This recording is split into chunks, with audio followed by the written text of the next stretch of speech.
Naquele tempo, Jesus acolheu as multidões, falava-lhes sobre o reino de Deus e curava todos os que precisavam.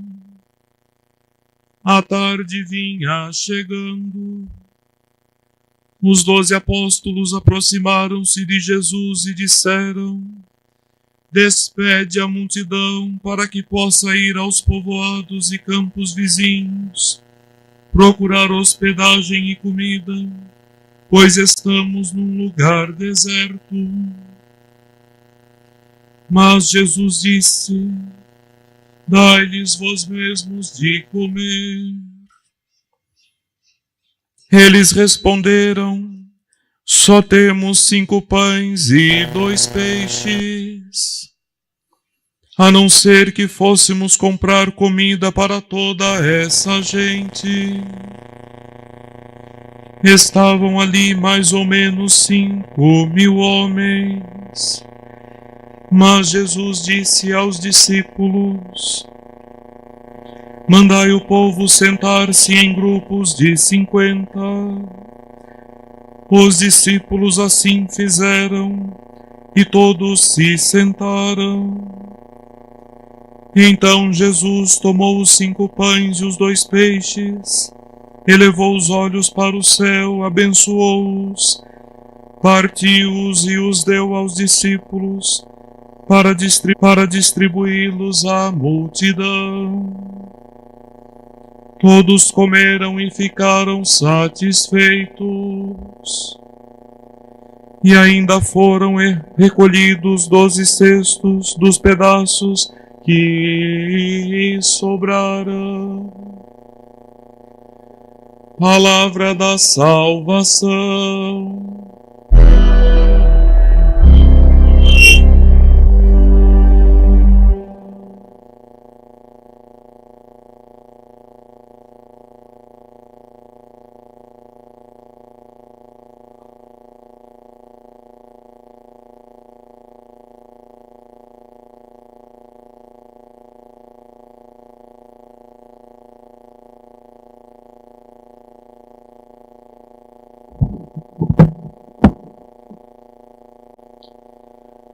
Queridos irmãos e irmãs, reverendíssimo Padre Diego, irmãos e irmãs que nos visitam de outras comunidades. A solenidade que hoje nós celebramos é celebração agradecida de uma presença que faz todo anjo pôr-se de joelhos e curvar a cabeça, uma presença que ao mesmo tempo faz todo demônio vomitar de desgosto, rosnar enfurecido e gritar de angústia. Nós celebramos hoje, cheios de júbilo, a nossa fé na Eucaristia. Nós cremos que na celebração litúrgica da ceia eucarística torna-se presente o verdadeiro, único e irrepetível sacrifício de Cristo, sua entrega amorosa por nós ao Pai num Espírito eterno. Cada celebração da missa é a ceia e, ao mesmo tempo, sacrifício do Senhor Jesus, perpetuado no coração da Igreja e do mundo. Hoje, a Santa Igreja quer chamar a atenção de seus filhos para a real presença de Cristo Jesus nas espécies eucarísticas do pão e do vinho consagrados. Sim, nelas, o Cristo, morto e ressuscitado, encontra-se tão verdadeiramente presente que ali já não há mais pão, ali já não há mais vinho, mas apenas o Senhor Jesus, Cordeiro glorioso imolado, no seu estado de eterna imolação por nós.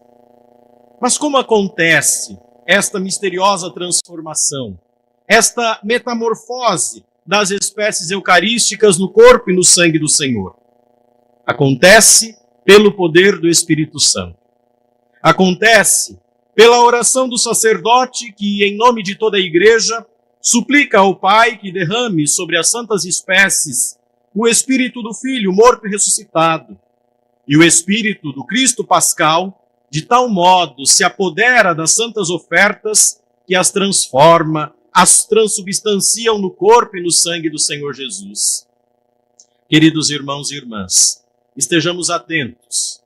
Como as espécies eucarísticas, pela invocação do Espírito sobre elas, são tornadas corpo do Senhor, também nós, reunidos pela Eucaristia, somos tornados pelo Espírito que nos une num só corpo, corpo do Senhor Jesus, que é a Igreja. Na Eucaristia está o corpo do Senhor de um modo real, sacramental, em intensidade máxima neste mundo. Já na Igreja, de um modo não substancial, mas certamente real, está ali o corpo do Senhor. Cada um de nós somos membros deste corpo. Nós comungamos o corpo de Cristo e somos tornados sempre mais corpo de Cristo. Agora, queridos irmãos e irmãs, imaginemos uma situação. Quem sabe começasse a circular em todas as redes sociais, nos canais de TV, nas emissoras de rádio, notícias de que Jesus Cristo apareceu em nossa paróquia de Nossa Senhora do Perpétuo Socorro. Em poucos minutos, multidões de fiéis e de céticos encheriam esta praça numa multidão ainda maior do que esta que nos encontramos agora. Encheriam as ruas próximas, atirando-se ao chão para se prostrar diante de nosso Senhor, para quem sabe mesmo olhar Jesus presente ainda que de longe. Todos correriam em direção à nossa matriz, atravessando ruas, parando carros, ajoelhando-se nas calçadas, com os olhos marejados e o coração em sobressalto. Essa praça estaria lotada, as ruas ao redor, ora num silêncio comovedor, mas ora envolta por gritos de louvor, de choro, de súplica. Afinal, o Senhor Jesus está presente. Nem na maior das festas de agosto se teria visto tanta gente nesta praça. Afinal, o impossível tornou-se realidade. O invisível se fez visível. E você, caríssimo filho e filha, o que você faria nesta situação? Será que você viria para cá imediatamente? Será que você largaria o que estaria fazendo? Será que você deixaria de lado o trabalho, o celular, o que fosse, para correr à sua presença? Você e sua esposa se olhariam um para o outro com espanto, talvez com um pouco de receio e medo? Será que o seu coração bateria acelerado? Sua mente pensaria em quê? Seria tomada por memórias de vergonha e remorso? Quem sabe lembranças da sua juventude, decisões mal tomadas, oportunidades de fé que você deixou escapar? Diante de Jesus Cristo, vivo, na carne, como que você se portaria? Você ficaria excessivamente preocupado com o seu cabelo, com a sua roupa nova? Ou você estaria mais preocupado com o estado da sua alma? Certamente você chamaria seus filhos, de qualquer idade que fossem, e com lágrimas nos olhos você imploraria para eles: vamos à matriz do Perpétuo Socorro, o Senhor está lá, olhem, é Ele, reverenciem-no, dobrem os joelhos diante do Senhor. E aí, se você visse que seus filhos não sabem como se dobrar diante do Senhor, se você olhasse seus filhos com um olhar distraído, vazio, talvez a dor mais intensa perpassasse o seu coração e você se perguntasse: por que eu não ensinei antes a eles? Por que eu deixei para depois aquilo que era importante, que era urgente? Por que eu preocupei com a melhor das educações nas melhores escolas da cidade, mas eu não fiz da minha casa a verdadeira escola para aquilo que realmente importa?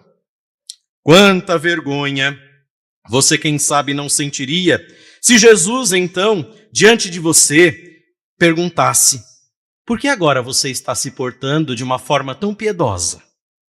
E em resposta, talvez você dissesse tremendo: é porque, Senhor, o Senhor é meu Senhor e meu Salvador. Mas ele, então, com a mesma voz serena que um dia ecoou nos evangelhos, lhe devolveria com mansidão uma pergunta cortante: mas por que você agora está agindo tão diferentemente da forma como cotidianamente você se porta? E então você ainda poderia tentar uma desculpa: mas Senhor, porque antes eu nunca tinha estado diante de vós. E então Jesus balançaria a cabeça lentamente e diria aquelas mesmas palavras que ele proferiu há 2000 anos atrás: felizes Felizes, bem-aventurados, aqueles que acreditaram sem terem visto.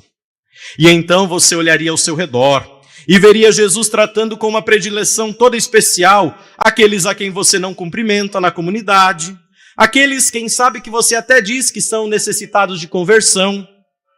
Eles também vão até Jesus, e aí por um instante você reconhece que eles são teus irmãos. Irmãos não apenas da boca para fora, mas irmãos porque filho de um mesmo pai.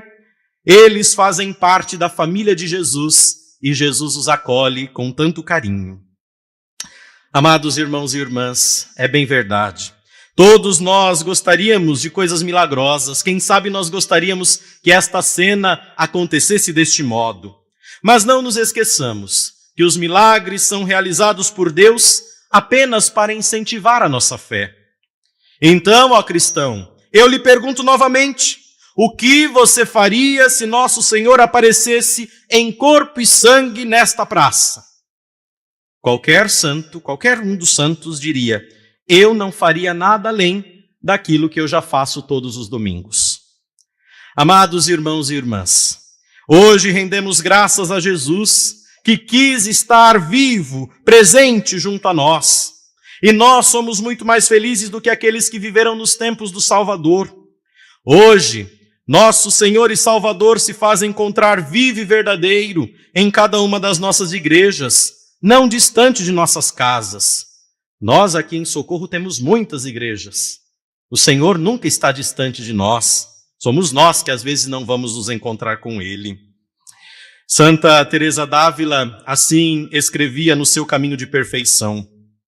Quando ouvia algumas pessoas dizer que queriam ter vivido no tempo em que Cristo, nosso bem, andava no mundo, ria-me de mim para mim.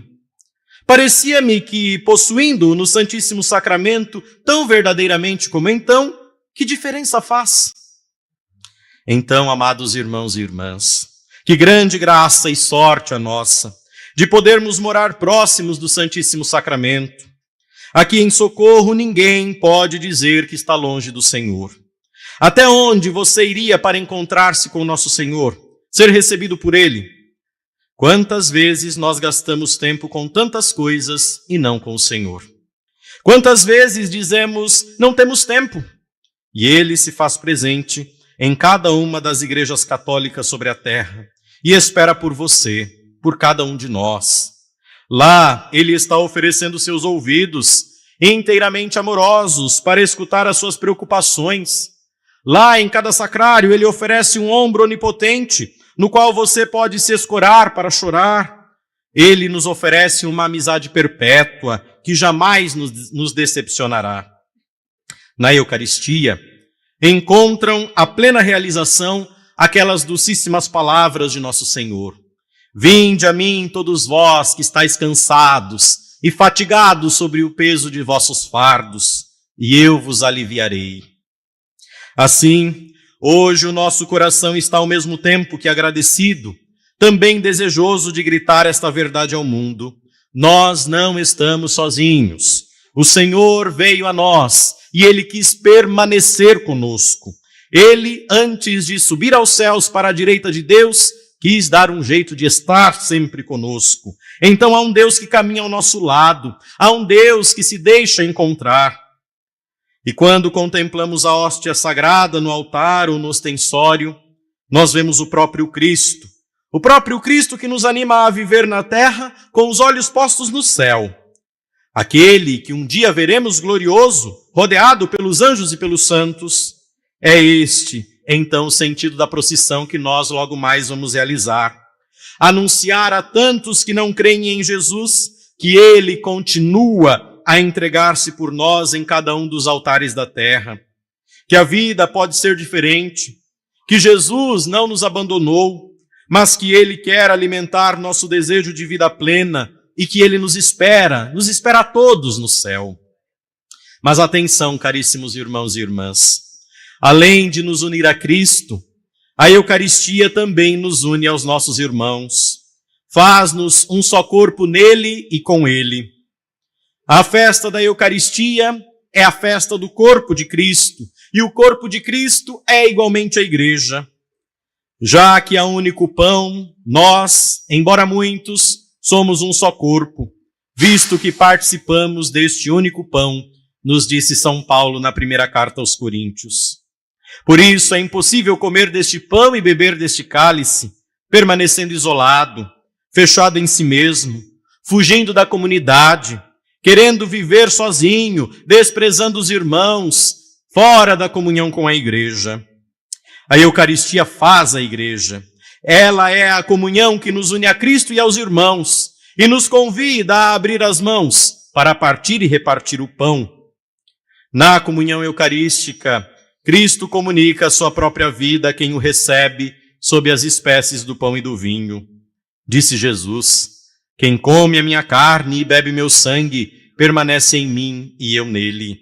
Vive em mim, eu vivo nele. Aquele que me receber como alimento viverá por mim.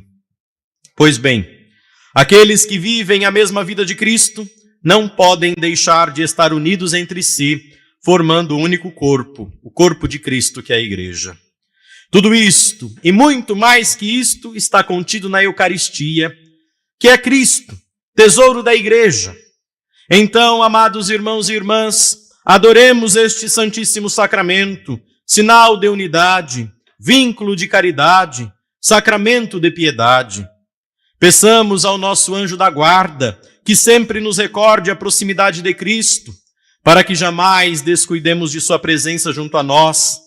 E se formos devotos de Maria Santíssima, se formos devotos da Mãe do Perpétuo Socorro, ela então nos ajudará a aumentar a nossa fé e nos ensinará a tratar seu divino Filho com mais delicadeza e amor. Graças e louvores se deem a todo momento. Graças e louvores se deem a todo momento. Graças e louvores se deem a todo momento.